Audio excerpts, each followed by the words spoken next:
Halo, selamat pagi anak-anak semuanya. Jumpa lagi di pembelajaran simulasi dan komunikasi digital.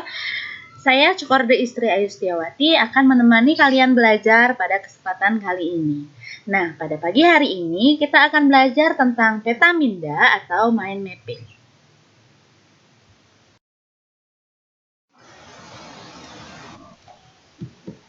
Nah, baiklah anak-anak. Adapun kompetensi dasar yang harus kalian kuasai pada pertemuan kita hari ini yaitu ada 2. Kompetensi dasar pengetahuan itu menerapkan metode peta minda. Nah, kompetensi dasar keterampilan yaitu membuat peta minda. Jadi, di akhir dari pembelajaran ini, Ibu harapkan kalian sudah mampu untuk membuat peta minda. Nah, apakah itu peta minda? Nah, adapun pengertian dari peta minda itu adalah salah satu cara untuk memvisualisasikan proses berpikir. Peta minda ini juga disebut dengan mind mapping. Nah, jadi peta minda itu akan membantu kita untuk memahami suatu hal yang kompleks cukup dengan satu gambar saja. Nah, sifatnya itu divergen dan membentuk cabang dan ranting dalam bentuk hierarki untuk membantu kita secara alami dan pelan-pelan membuat peta pemikiran tentang suatu hal. Jadi ini mungkin hampir mirip dengan peta konsep yang sudah kalian pelajari pada waktu SMP, mungkin sering kalian temui di buku-buku ajar. Nah, tapi di sini peta minda atau peta pikiran ini lebih menonjolkan aspek visual. Jadi kalau misalnya aspek visual ini menonjol, itu akan lebih mudah kita untuk memahami suatu ide atau pemikiran atau suatu konsep dan gagasan. Seperti itu anak-anak. Nah, ini sumbernya, pengertiannya bisa kalian akses di buku Simulasi dan Komunikasi Digital SMK atau MAK tahun 2017. Silakan nanti kalian cek lagi di sana. Nah, siapakah Tony Busan? Tony Busan ini adalah penemu peta minda atau peta pikiran. Tony Busan ini adalah seorang psikolog. Nah, di bagian kanan slide ini kalian bisa melihat fotonya beliau. Nama lengkapnya beliau adalah Anthony Peter Busan, berasal dari Inggris dan mengemukakan konsep peta minda ini pada tahun 1974. Nah, hasil penelitiannya beliau menunjukkan bahwa otak kita itu mampu menyimpan informasi dalam sel-sel saraf dalam bentuk cabang-cabang, sehingga jika dilihat sekilas akan tampak seperti berbentuk pohon dengan cabang dan rantingnya. Nah, bisa kalian perhatikan di belakang foto beliau ini, Ibu cantumkan contoh dari peta minda atau peta pikiran itu sendiri. Ada cabang-cabangnya, ada ilustrasi, ada warna yang beraneka ragam, jadi terlihat cerah sekali. Itu akan memudahkan kita untuk memahami ide atau gagasan yang ditampilkan. Nah, siapakah yang patut menggunakan peta pikiran atau peta minda itu? Nah, semua siswa itu dianjurkan menguasai teknik ini setelah mempelajari suatu bab untuk mengingat dan mengupas kembali pemahaman siswa tersebut dalam bab ini. Nah, sebenarnya teknik ini itu dapat memudahkan siswa untuk mengingat fakta-fakta yang penting jika teknik ini dapat dikuasai sepenuhnya. Nah, kapan waktu yang tepat untuk menggunakan peta minda? Peta pikiran ini sesuai digunakan pada setiap saat, baik di awal persekolahan maupun di akhir ketika menghadapi ujian. Namun, siswa didorong untuk berlatih teknik ini dari awal pembelajaran untuk memudahkan siswa menguasai semua subjek dengan baik dan cemerlang.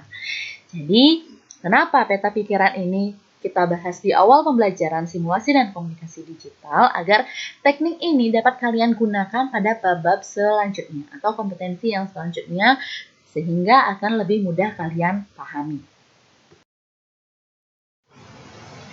Nah, bagaimanakah manfaat dari peta pikiran atau peta minda itu sendiri? Menurut Busan, si penemu peta minda, ada beberapa manfaatnya. Yang pertama, dapat merangsang kerjanya otak kiri dan kanan secara sinergis. Kemudian membebaskan diri dari seluruh jeratan aturan ketika mengawali belajar. Kemudian membantu seseorang untuk mengalirkan gagasan tanpa adanya hambatan. Jadi mengalir gagasannya nanti.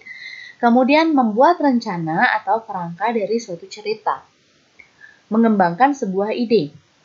Kemudian membuat perencanaan sasaran pribadi. Jadi tujuannya secara pribadi, rencana apapun itu bisa dibuat dengan menggunakan peta minda.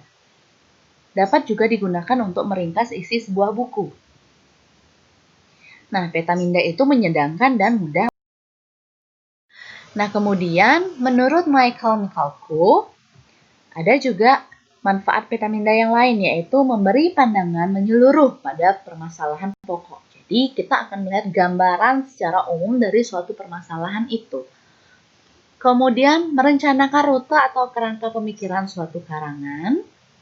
Kemudian, mengumpulkan sejumlah besar data di suatu tempat. Jadi, data-data atau informasi-informasi itu kita bisa gambarkan secara menyeluruh di suatu tempat, yaitu peta minda itu. Kemudian mendorong pemecahan masalah dengan kreatif. Nah, kalau kita sudah melihat permasalahan itu secara menyeluruh, kita akan mampu untuk mencari suatu solusi dari permasalahan itu secara kreatif. Nah, untuk selanjutnya yaitu tahapan pembuatan peta minda. Bagaimana tahapannya? Ada yang tahu? Nah, jadi di sini ada 3 tahapan umum. Yang pertama adalah membuat subjek atau judul, kemudian membuat cabang utama, kemudian mengembangkan cabang utama. Nah, pada waktu membuat judul ini adalah dilakukan pertama kali. Kalian bisa membuat judul itu di bagian tengah-tengah atau center. Jadi inti dari ide yang mau kalian buat itu apa? Itu dibuat di tengah-tengah. Biasanya dibuat dengan font atau huruf dengan ukuran yang lebih besar dengan warna yang mencolok. Jadi ketika kita pertama kali melihat peta minda itu, kita tahu bahwa gagasan pokok atau ide yang mau disampaikan itu yang ada di tengah-tengah. Kemudian dari ide utama itu kita cari cabang-cabangnya. Ya, kita temukan kata kunci atau keyword dari cabang utama itu. Biasanya kita menggunakan sistem 5WH, yaitu what, apa, yang berhubungan dengan ide itu, when, kapan, where, di mana, why, mengapa, dan how, bagaimana. Nah, jadi kata kunci inilah yang nanti kita buat berdasarkan dari ide utama atau cabang utama yang kita buat sebelumnya.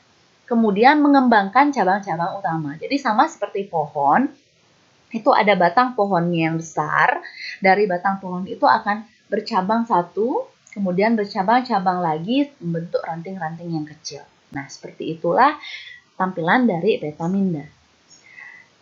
Nah, pada waktu mengembangkan cabang utama, itu kita meneruskan dengan membuat cabang lainnya agar konsep itu lebih mudah untuk dipahami.